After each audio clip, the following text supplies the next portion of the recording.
I'm Darren and this is Julie and we're from Capuletter, and we're recording this video to welcome you to our email list. You recently downloaded The Noble Arsonist. Thank you very much for checking that out. If you haven't checked it out yet and it's just sitting there on your desktop, now's a good time to crack it open and see what you think.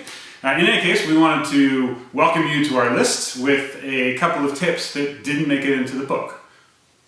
So the first tip we want to tell you about is that it is definitely time to start thinking about a mobile strategy.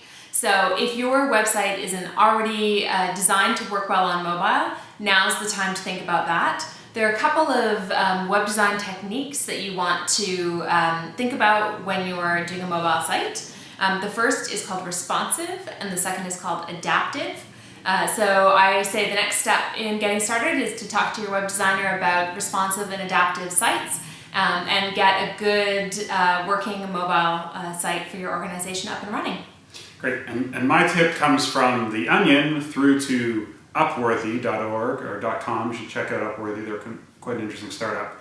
And both those organizations undertake this practice, which is when they're writing a headline for an article or a shared piece of content, they write 25 versions of it and pick the best one. Sometimes they actually use a tool like Optimizely to test which is the best headline, but I think that's a great way to be really clinical and rigorous about your subject lines for email communications, for blog post titles, for headlines on your front page, any kind of content you're developing, any kind of communications you're developing. Write 25 versions of the title of that content and then pick the best one. Great. So once again, thank you for downloading The Noble Arsonist. We hope you're really enjoying it and finding some inspiration from it. And welcome to our email newsletter list. We plan to send out our newsletters approximately once every 2 months. So we'll see you again in a couple of months. Bye.